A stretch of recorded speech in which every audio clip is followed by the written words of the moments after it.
Hello दोस्तों, नमस्कार। मैं डॉक्टर अनिल कुशवाहा। दोस्तों, आज आपके लिए लेकर आए हैं पुनः, जैसा कि हमने आपसे वादा किया था, ये हमारा जो चल रहा है बॉटनी स्पेशल। इस बॉटनी स्पेशल में उन प्रश्नों को हमने रखा हुआ है चुनकर जो TGT, PGT, KVS, NVS, JSSB, UP, MP, Jharkhand, इसके अलावा उत्तराखंड और आपके असिस्टेंट प्रोफेसर बॉटनी के चुनिंदा क्वेश्चन रखे गए हैं। आपके पीसीएस में जिन लोगों ने बॉटनी प्री में चूज़ किया था उसके यहाँ प्रश्न आपको मिलेंगे। आपके एसीएफ के प्रश्न मिलेंगे, आपके फॉरेस्ट्री एग्जामिनेशन जो होता है उसका मिलेगा, जो फॉरेस्ट रेंजर का एग्जामिनेशन होता है उसके यहाँ प्रश्न मिलेंगे। तो ये जो एक भी यहाँ ऐसा क्वेश्चन नहीं है जो अभी तक किसी एग्जाम में न पूछा गया हो। तो ये बॉटनी स्पेशल है। अगर आप कोई भी बॉटनी बायोलॉजी का एग्जामिनेशन देने जाते हैं, वहाँ सिलेबस में बॉटनी है, मतलब जूलॉजी के साथ अगर बॉटनी जुड़ा हुआ है, तो आप इसको देखेंगे और 100% मैं वादा करता हूँ कि आप इसका लाभ लेंगे।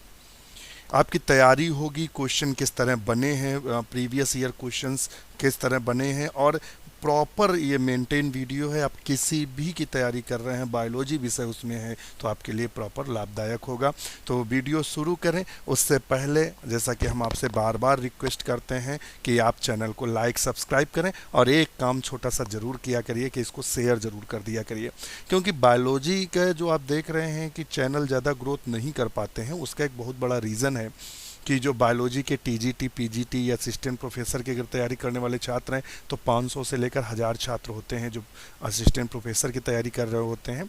आपके पीजीटी में मैक्सिमम छात्रों की संख्या जो होगी वो 10 से 50,000 के लगभग होगी, और टीजीटी में भी ऐसे हैं।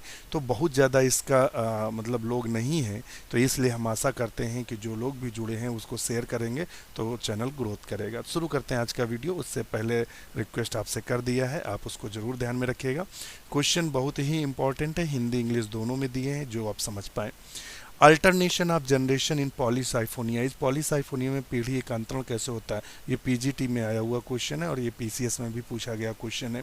तो पॉलीसाइफोनिया की जो लाइफ साइकिल होती है वो कैसी होती है, 40 नंबर पे आप हमें आंसर देंगे कि पॉलीसाइफोनिया की लाइफ साइकिल कैसी है। तो इसका सही ऑप्शन है डी, डिप्लोबायोटिक एंड ट्राइफेसिक। तो ऑप्शन डी सही है, डिप्लोबायोटिक और ट्राइफेसिक।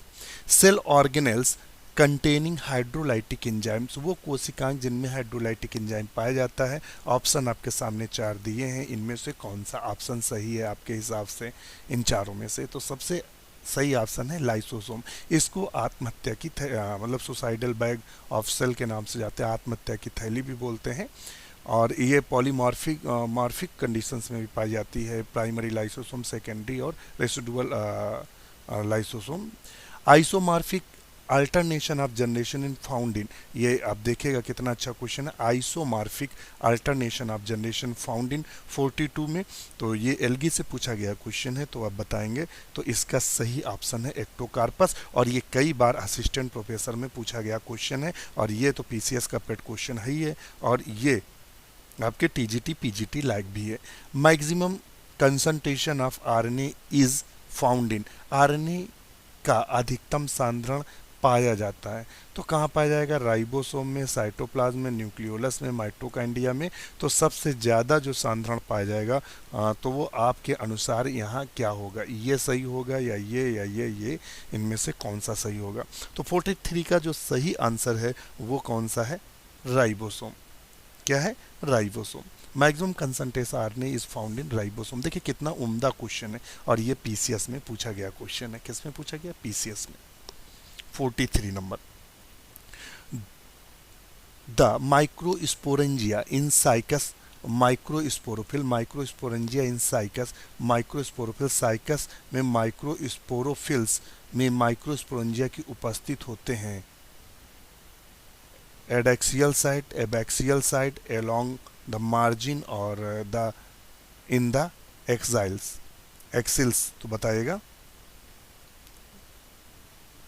तो इसका सही आंसर भी एबैक्सियल साइड। क्या होते हैं? Abaxial side. कितना अच्छा क्वेश्चन है, और ये पीजीटी में पूछा गया क्वेश्चन है, ये पीसीएस में पूछा गया क्वेश्चन है। The part of paper somniferum from the which opium is obtained, ये पीजीटी में 2 से 3 बार क्वेश्चन पूछा गया है, और ये असिस्टेंट प्रोफेसर में भी क्वेश्चन पूछा गया है, और ये आपके पीसीएस में भी क्वेश्चन पूछा गया है। तो सही ऑप्शन है सी, 45 में सी अनराइप, यानी जो कच्चा फल होता है उससे प्राप्त की जाती है। Calcium in crustacean and larvicidal properties, calcium की पपड़ी जमना और लार्वा नाशक गुण पाए जाते हैं, किस में पाए जाते हैं बताइएगा? ऑस्लेटोरिया में, कालार कॉलरपा में और डायटम्स में, कारा में। तो किस में दिखाई देता है कैल्शियम की पपड़ी जमना, लार्वा नाशक गुण? तो आप बताइएगा ए बी सी डी में कौन सा सही होगा। 46 ऑप्शन आप बताइएगा। तो 46 में जो सही ऑप्शन होगा वो है कारा। कारा में ग्लोब्यूल और निक्यूल पाए जाते हैं। यहाँ से क्वेश्चन बनता है, ध्यान रखना। Enzyme taking part in the glycolysis are, glycolysis में भाग लेने वाला इंजाइम उपस्थित होता है। तो देखो ग्लाइकोलिसिस कहाँ होती है? साइटोप्लाज्म में होती है। तो इसका सही ऑप्शन क्या होगा आप बताएंगे? तो 47 में होगा बी, साइटोप्लाज्म में।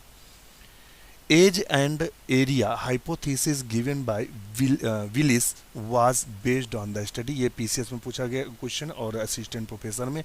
विलिस की आयु और क्षेत्रफल परिकल्पना आधारित थी। विलिस की आयु और क्षेत्रफल परिकल्पना, age of the area hypothesis given by Willis and based on the study of, किसके बेस पर आधारित थी? तो इसका ऑप्शन है ए नंबर, दक्षिण चीन में उगने वाले गिंगो बाइलोबा के अध्ययन पर। जो मित्र हमारे पीसीएस की तैयारी कर रहे हैं, जैसे असिस्टेंट प्रोफेसर बॉटनी की तैयारी कर रहे हैं, या जो मित्र आईएफएस की तैयारी कर रहे हैं, या जो रेंजर होते हैं, फॉरेस्ट रेंजर, उनकी तैयारी कर रहे हैं, उनके लिए पेड क्वेश्चन है, ध्यान रखिएगा। विलिस ने जो अध्ययन किया था दक्षिण चीन में उगने वाले जो जिंगो बाइलोबा होते हैं, जिनको गिंगो बाइलोबा भी बोलते हैं, लिविंग फॉसिल भी बोलते हैं, उसके अध्ययन से संबंधित इन्होंने क्या दिया था? इन्होंने दिया था क्या? Age and area hypothesis. तो ये भी पूछ सकता है एज और एरिया हाइपोथेसिस किसने दिया था? तो विलिस ने दिया था। किसके सापेक्ष दिया था और कहाँ से दिया था? तो वो चीन से संबंधित था। नेक्स्ट क्वेश्चन है एलोपैट्रिक स्पीसीज आर, एलोपैट्रिक जातियां होती हैं। तो एलोपैट्रिक जातियां क्या होती हैं?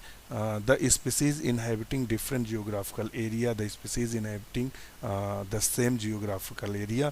तो 49 पे सही आंसर क्या होगा? तो सही आंसर होगा B, the specific species inhabiting, sorry मैंने शायद इनहिबिटिंग पढ़ा हुआ है, फिर से सुनिएगा।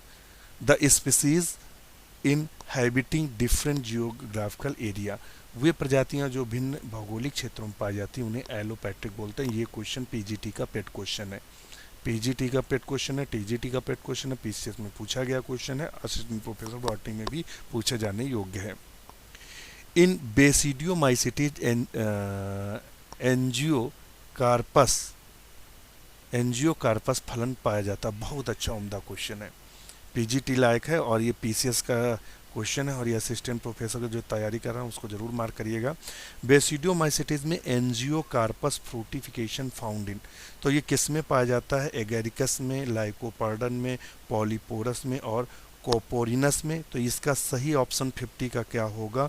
50 का सही ऑप्शन होगा सी, लाइकोपर्डन, ये वाला।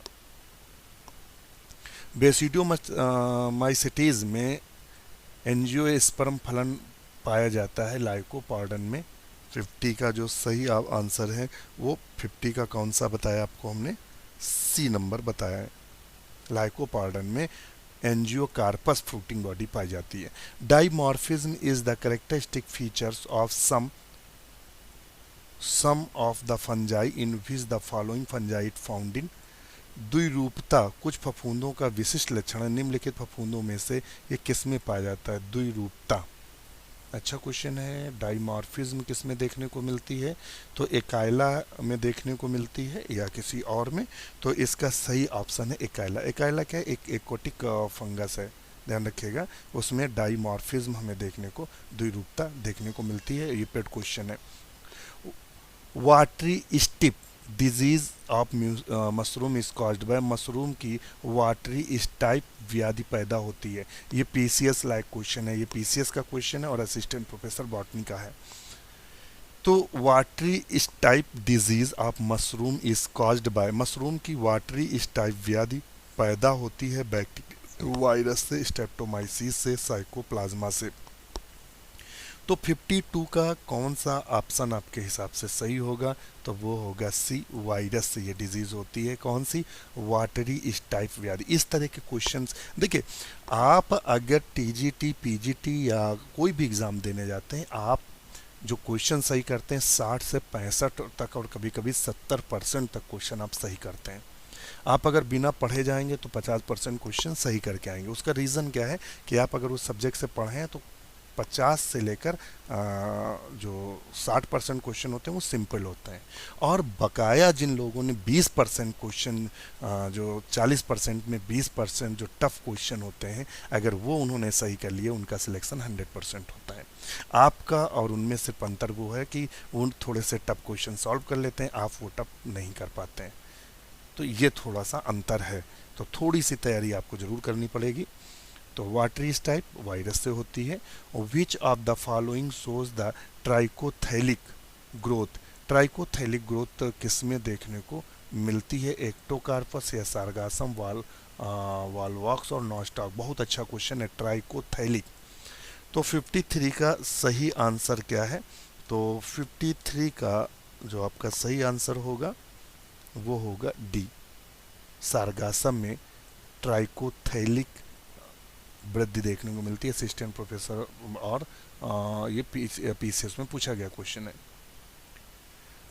बियोसाइट्स are naked protoplast found in? बहुत अच्छा क्वेश्चन है, ये पीसीएस का क्वेश्चन है, ध्यान रखिएगा, ये पीसीएस में पूछा गया क्वेश्चन है। Biocytes are naked protoplast found in? Biocyte नग्न जीव द्रव्य है जो पाए जाते हैं। बहुत अच्छा क्वेश्चन है, लिखने लायक क्वेश्चन है। मैं भी इसको नोट करूंगा क्वेश्चंस को। मैंने भी इसको प्रश्न को नोट कर लिया, बहुत अच्छा मुझे क्वेश्चन लगा। नेक्स्ट क्वेश्चन देखते हैं। Which one of the following navicula is related? तो नैविकुला से जो रिलेटेड है वो क्या है? तो नैविकुला है एक डायटम है, ध्यान रखिएगा ये आप। तो ऑप्शन सही होगा डायटम। नैविकुला बीएससी में पढ़ते होंगे, सिलेबस में है। बैसिलियोफाइसी में इसको पढ़ते होंगे। Which one of the following is a gymnostomous? Gymno gymnostomous है moss. Which one of the following is the gymnostomous moss? बहुत अच्छा क्वेश्चन है। देखिए नए नए वर्ड आ रहे हैं, ये पीसीएस में पूछा गया क्वेश्चन है। जिम्नोस्टोमस मॉस कौन है इनमें से? तो इनमें से जिम्नोस्टोमस जो मास है 56 में, वो आप बताएंगे। 4 ऑप्शन दिए हैं, तो सी है स्फैग्नम। नेक्स्ट क्वेश्चन देख लेते हैं। A high BOD value in the aquatic environment is indicative of? किसको इंडिकेट करती है हाई बीओडी? तो ए पॉल्यूशन फ्री सिस्टम, थोड़ा सा और इधर कर लें, हाँ ऐसा। पोषक तत्वों के आधिक्य के कारण एक अत्यधिक प्रदूषित तंत्र, परपोषियों के बाहुल्य के कारण एक अति प्रदूषित तंत्र, स्वपोषियों के बाहुल्य के कारण एक अति प्रदूषित तंत्र। तो इनमें से कौन सा सही होगा? तो 57 का जो सही होगा वो होगा B, highly polluted system due to excess nutrient element.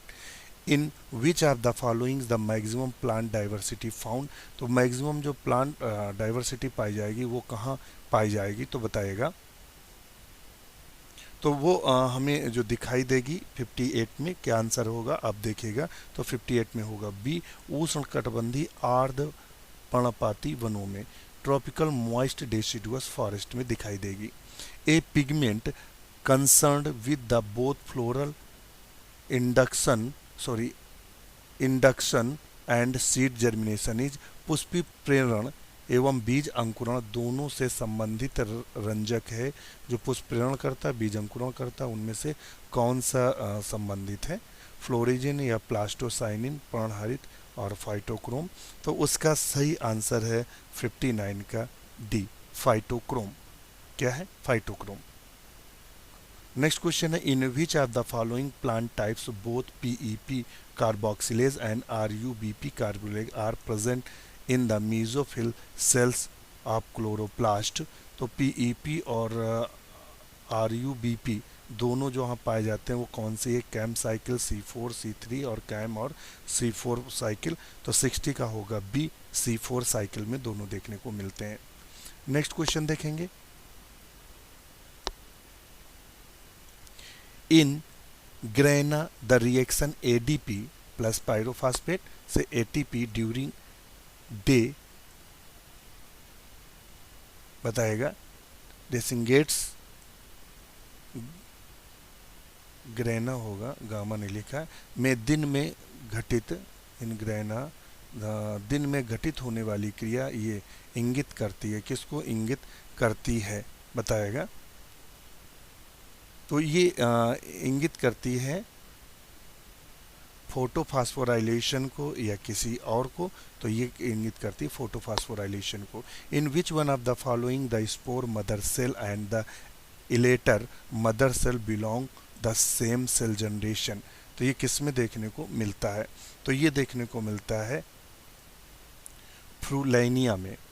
फुलेनिया में ये देखने को मिलता है। निम्नलिखित में किस में बीजाणु मात्र कोशिका और इलेटर मात्र कोशिका एक ही पीढ़ी के होते हैं, वो फुलेनिया में देखने को मिलता है। ये असिस्टेंट प्रोफेसर बॉटनी में जीडीसी में पूछा गया क्वेश्चन है और पीसीएस में पूछा गया क्वेश्चन है, तो इसको आप नोट कर लीजिएगा। नेक्स्ट क्वेश्चन देखते हैं। In which one of the following stage of the cell division the DNA content is double,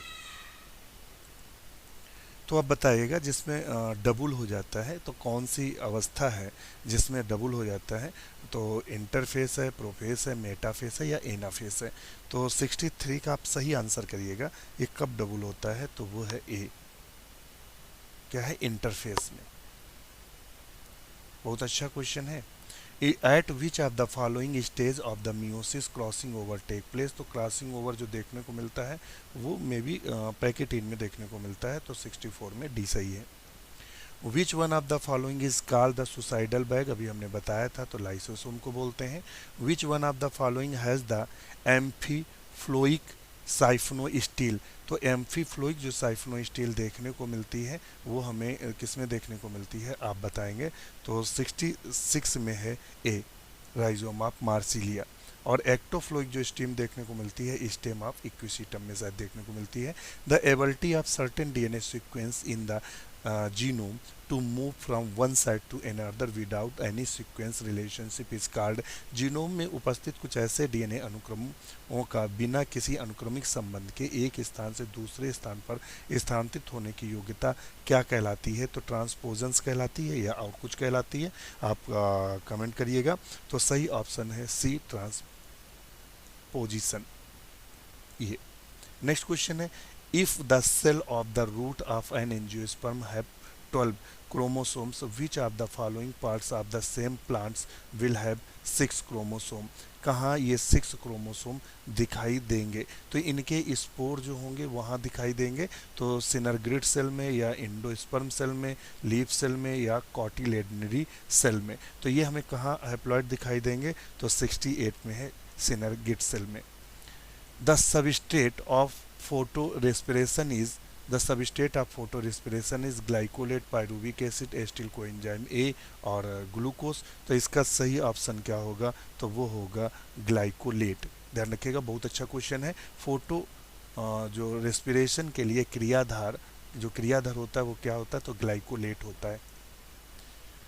The chief function of sieve tube element is the the chief function of sieve tube element, चलनी नलिकाओं का मुख्य कार्य क्या है, तो translate the organic material from the source of sink या और कोई इनमें से, तो इनका सही ऑप्शन ए ही सही है, कार्बनिक पदार्थों का निर्माण स्थल से उपयोग स्थल तक स्थानांतरित करना। तो दोस्तों आज के लिए इतना ही, वीडियो लंबा हो रहा है और लगभग 19 से 20 मिनट का होने जा रहा है। इसी के साथ नमस्कार, लाइक सब्सक्राइब जरूर करिएगा, कमेंट्स करना ना भूलिएगा। इसी के साथ नमस्कार।